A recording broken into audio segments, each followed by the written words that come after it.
I don't know if Spider-Man really should have been breaking all those records. Good movie, but did it deserve a $900 million worldwide opening? I'm about to break it down for you in under 10 minutes here on Popcorn and Root Beer. Watch out, spoilers ahead. Let's get to it.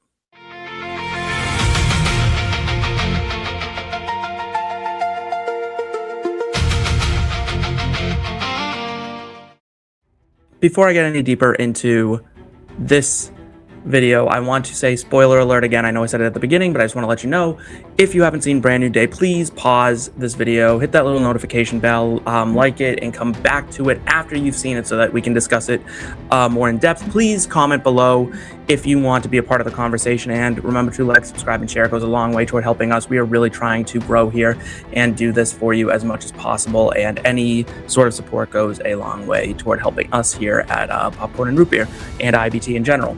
So, Brand New Day picks up where Far From Home left off. We get Peter staying back in Queens and dealing with the brouhaha that is New York. I will say, of the Tom Holland Spider-Man movies, this is the one that I thought kind of felt the most comic booky early, where he was quippy and he was funny, and the villains like were pulled. There was a lot of shots that were pulled like directly off the covers of Spider-Man comic books, which was super cool. They said it was a more ground level, street level Spider-Man movie, and for the most part, I don't think they lied.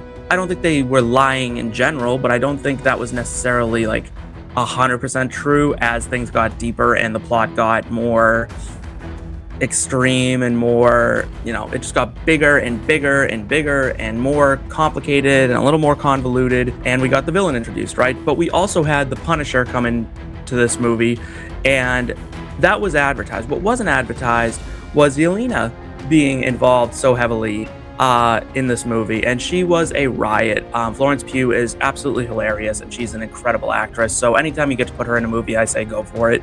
I think she should go across all the MCU and just do all sorts of things. I will say this in favor of this movie: this was the best way that I thought they brought other characters from outside of this particular franchise in and made the MCU feel connected and really alive in a way that was really exciting and really fun and organic, I thought, with Hulk and Punisher and the new Black Widow, and it was just one after another, but it was really nice and like smooth, and the transition was great. Let's get into the biggest reveal of this movie though, and it has been a rumor for so long, but we finally got confirmation that yes, Sadie Sink is playing Jean Grey in the MCU. In this movie, she is not quite ready to be the Phoenix that we're used to, the Jean Grey that we're used to from the movies, where she's, blowing things up and controlling entire planets essentially with her mind.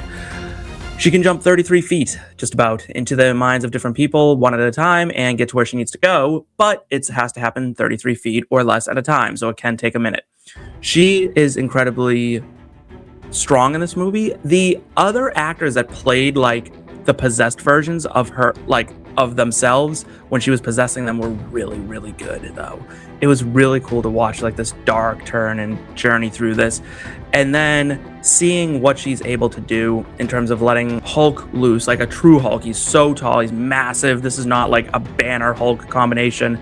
This is very much just a feral Hulk, and it was really, really cool to see that come to life and see Spider-Man have to fight that. I thought that the plot was fun, it was engaging. I went to an 11 o'clock showing, so I was out pretty late seeing this one. Worth it. I saw people selling out the 12:30 a.m. starts, which means that movie wasn't kicking off until 1 in the morning. 2.5 hour runtime. Those people weren't getting out of a movie theater until 3:30 in the morning, and yet there they were packing in. It was super cool. Where I thought this struggled was, again, I think the villain story, Jean Grey's story in this, was a little on the nose. Sister's kidnapped, where's my sister, dead sister, corporation that's obviously evil, does evil shit, pretends not to be evil. And I thought that Tom Holland was excellent as Spider-Man and Peter Parker as usual, except for that weird accent that he kept throwing on every now and then, and it wasn't consistent. I think it's just incredibly hard for someone to go from a British accent to an American accent, hold the American accent, then be like, oh, we're gonna add another sub-accent on top of that accent, and it's probably just got away from them. But that's fine. It was a Marvel movie, and so you knew kind of like the beats it was gonna hit, but it really made sure that it leaned into this sense of like loss and longing, and what does it mean to be forgotten and remembered, and saving the people that you love. And then there's this moment with MJ and Peter, and they kiss, and it turns out that Jean has jumped into MJ's mind, so that kiss didn't really happen. Peter like owns up to it, which was kind of cool. A lot of movies would have just blown past that and been like, oh, it's just a thing, and like no one said anything. But I've liked that, Peter's a good guy, and he stood up and he said what he needed to say. They ripped your heart out of your chest with this one. MJ, played by Zendaya, was incredible. As usual, the highlight of a film. Every scene she was in, she was the best person in the scene. Zendaya is 100% a megastar at this point. She's beyond a movie star because she doesn't rely on just being her presence to like own a scene. She is incredibly talented. Her acting is incredible. Her ability is incredible, and no one could ever take that away from her. So I thought that she was absolutely the best part of this movie. Jon Bernthal as Punisher was, of course, wonderful. He was really funny, snappy. For a character with so much tragedy behind him, he did a great job and really brought that character to life and was a great, like, yang for Spider-Man's yin. And that's what I really loved about this movie, is there was a lot of good partnerships going on. We get Ned coming back, doing his thing, being funny with Peter, finding out that Spider-Man is Peter, and the memories seem to come back at the end for Ned, but apparently MJ didn't get them back. This is what I want to talk about. I don't believe her. I don't believe that MJ doesn't have memories of Peter. Why would Ned remember her and she didn't? Why did Hulk remember him and she didn't? What is going on? And why is she lying?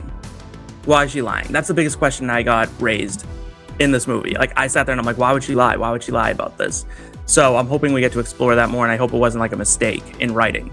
Also, post-credit scene, stick around. You gotta sit through the whole credits this time. There's no mid-credit scene. It's just a post-credit scene. We have another Spidey sighting. Ned has built an app that tracks like where's Spidey, and this thing pops up. It's a little cartoon.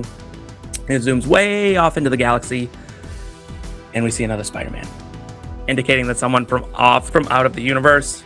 I'm assuming that someone out of the universe is coming. Maybe Tobey's, maybe Andrew Garfield's, or maybe it's like a Miles Morales coming in. I don't know, but something's coming, and I feel like that's what we're seeing. So overall, I'm going close to our time here, and I gotta get out of here. So overall, worth your time. If you're a fan of Marvel at all, go see this. If you are a fan of Spider-Man at all, go see this. If you're a fan of Tom Holland, Zendaya, Jon Bernthal, any of those characters, I would go see this movie. I would give this a solid 4 out of 5 on Letterboxd. So overall, that's my review of Spider-Man Brand New Day. Please remember to like, subscribe, and share to the entire channel. We are working so hard to try to bring you the best content that we can. Make sure to check out our reviews. If you're watching Apple TV's Lucky, we break down every episode the next day. We're giving you movie reviews as much as we can. We have our Moana review up, our Odyssey review is up, and we're going to do more of that going forward. And if you are looking for a new home for your movie takes and you want to jump into the comments and let us know how we did, or movies you want us to talk about, or how you felt about the movies that we have already talked about, let us know down below. But until then, for myself and Popcorn and Root Beer, that's a wrap. Later.